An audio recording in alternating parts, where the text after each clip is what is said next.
देखिए, हमारे आदरणीय कथावाचक श्री धीरेन्द्र शास्त्री जी ने बताया कि गंगा के किनारे जो लोग मरे हैं वो मरे नहीं, उनको मोक्ष प्राप्त हुआ है। किसके लिए बनाया है स्वर्ग है साहिब? यहाँ तो सभी लोग गुनहगार हैं। एक बात बोले, ये महाप्रयाग है, मृत्यु सबकी आनी है, एक दिन मरना सबको है, पर कोई गंगा के किनारे मरेगा तो वो मरेगा नहीं, मोक्ष पाएगा। यहाँ मरे नहीं है कोई। हाँ, ये है कि असमय चले गए तो दुख है। तो मैं कहना चाहता हूँ धीरेन्द्र शास्त्री जी, क्या पैरों के नीचे कुचलने से मोक्ष प्राप्त होता है? क्या ऐसे दम घुट घुट के मरने से मोक्ष प्राप्त होता है? सभी मोक्ष के इच्छुक हैं। आपको नहीं चाहिए क्या मोक्ष? आपको भी तो मोक्ष चाहिए होगा। चलिए जाइए आप भी कहीं भीड़ भड़ाके में और लोगों को बोलना आपके ऊपर कूदे, आपको भी मोक्ष मिलेगा। मेहनत करने की जरूरत ही नहीं है, ज्ञान ध्यान करने की जरूरत ही नहीं है, संसार से परे रहने की जरूरत ही नहीं है। रहिए संसार में ही, और ऐसे ही फिर मोक्ष को लास्ट जब आपको जिस मोक्ष चाहिए उस समय ऐसे ही कूद कूद के लोगों के पैरों के नीचे आगे मोक्ष प्राप्त करवा लीजिए। देखिए, आप ये कह रहे हो कि गंगा के अंदर डूबने से जो मरा है, मौत हुई है, वो मोक्ष को प्राप्त हुआ है। तो जी ये एक छोटी सी बात मैं कहना चाहता हूँ, गंगा के किनारे रहने वाले क्या सभी जीव जंतु क्या सभी के सभी मोक्ष को प्राप्त होते हैं? पहले बताते थे कि मोक्ष काशी जी में प्राप्त होता है, अब मोक्ष ऐसे भी प्राप्त होता है, मैं अब पता लगा है। देखिए, आपकी कथा को लोग सुनते हैं, गुनते भी हैं। आप कहीं बता रहे हो कि 33 कोटि देवी देवता है, कहीं आप बता रहे हो कि 33 करोड़ देवी देवता है, देवताओं की सनातन धर्म में कोई कमी नहीं है। क्या है? क्यों लोगों को भ्रमित किया जा रहा है? क्यों? वाई? आप जो कहना चाहते हो कि मोक्ष को प्राप्त हुआ, देखो मोक्ष को प्राप्त हुआ तो पहले ऋषि मुनि जो थे मोक्ष पाने के लिए कितने कितने दिन, कितनी कितनी उम्र, कितना कितना समय भगवान के नाम पे देते थे। और आज पता लगा हमें कि मोक्ष प्राप्त ऐसे भी होता है, भीड़ भड़ाके में किसी के पैरों के नीचे दबने से, दम घुटने से। ऐसे जो सही लगे उसको ग्रहण कीजिए। अगर आपको फिर भी कुछ शक संदेह है, आपने भी तो लोगों को इन्विटेशन दिया था कि कुंभ में ज्यादा से ज्यादा ये, ज्यादा से ज्यादा ये आए लोग, लेकिन ये नहीं पता था कि ऐसे मोक्ष मिलेगा।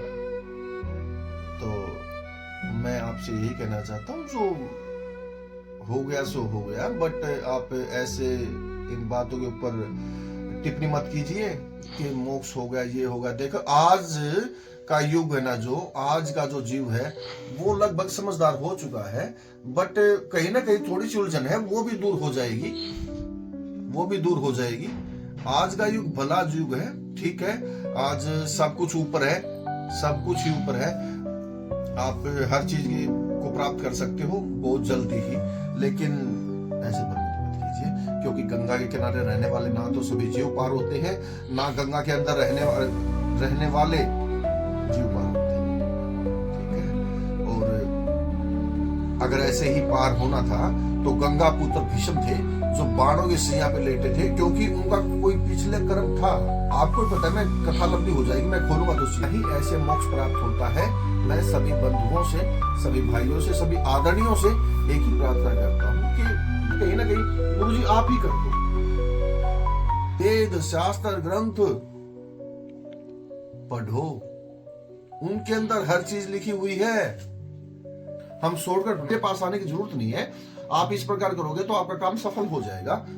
कोई भी अपनाते हैं कि अगर हम किसी को कुछ बता दिया जाए, क्रिया बताए, तो वो क्रिया नहीं करेंगे, वो सोचेंगे कि 2 पैसे ज्यादा ले लो आप कर दो। मेरे पास काफी फोन ऐसे आते हैं कि गुरुजी आप हमारा ये काम कर दीजिए। मैं उनको बताता हूँ कि आप ये काम इस प्रकार कर लीजिए, स्वयं है, भूत बाधा है, करा कराया है, ओपरा परा है, किसी प्रकार का भी कुछ है, तो मैं उनको क्रिया बता देता हूँ कि आप स्वयं भी करने। देखिए, आप करने की बात में छोटी सी बात बताता हूँ। जब लक्ष्मण जी को बाण लगा था, जब लक्ष्मण जी को बाण लगा था, क्या रामचंद्र उनको जीवित नहीं कर सकते थे? ओम मंत्र मार के, ओम भूर्भुवः स्वः तत्सवितुर्वरेण्यं भर्गो देवस्य धीमहि धियो न प्रचोदयात्, या कुछ और भी मंत्र मार के, संजीवनी मंत्र मार के उनको जीवित कर सकते थे।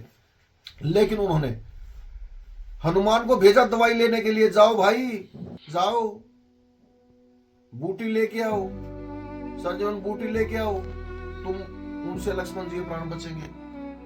क्या वो स्वयं परमात्मा थे? वो मंगवा सकते थे बूटी ऐसे ही, या फिर ऐसे ही संजीवन कर सकते थे लक्ष्मण जी। देखिए क्रिया, कर्म प्रधान देश है भारत, एक कर्म प्रधान ही बताया गया है कि हमें कर्म करना ही पड़ेगा, बगैर कर्म के कुछ नहीं होगा।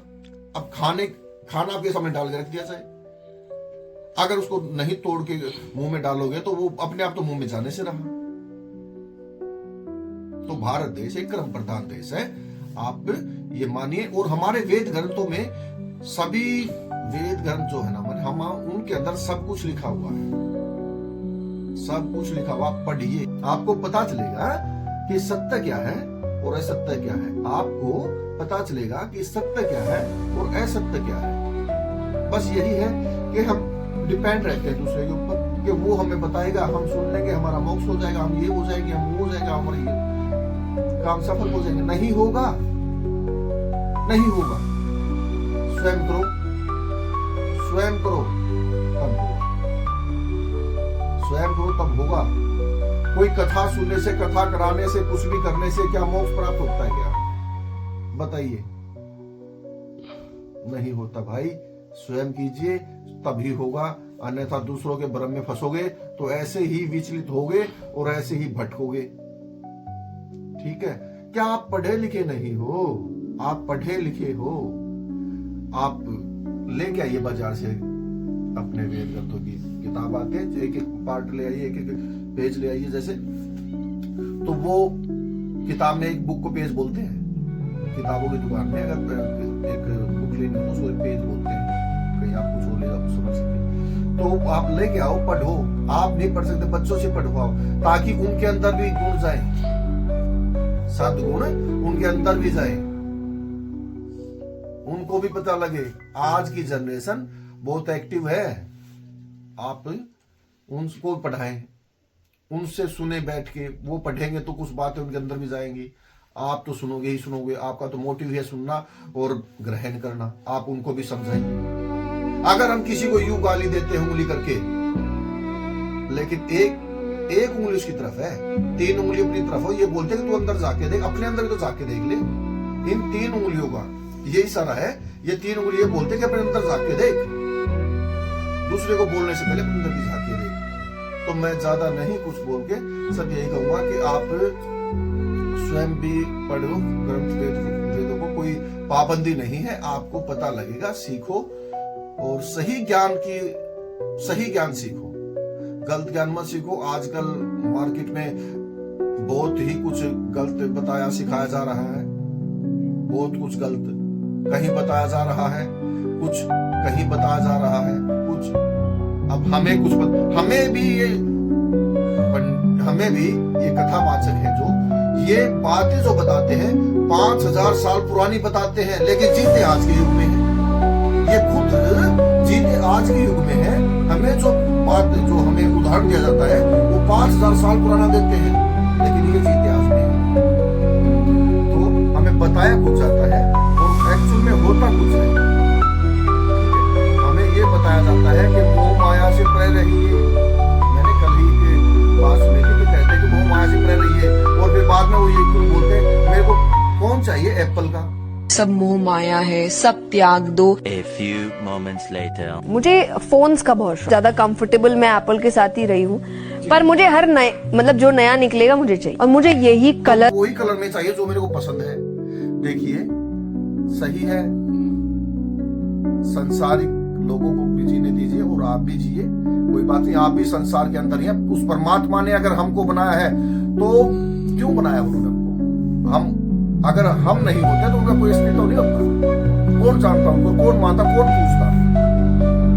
अगर चोर को भगवान ने बनाया है तो वो भी तो इंसान है, कानून को भी तो भगवान ने बनाया है। समझिए, कुछ ध्यान से समझिए। मूर्ति, पत्थर, जिस पत्थर पे हम चलते हैं उस पत्थर से ही तो वो मूर्ति बनी है जो मंदिरों में लग के आज पूजनीय हो गई है। क्योंकि उनको त्रास दिया गया है, उनको एक आकार दे दिया गया है, उनको एक तस्वीर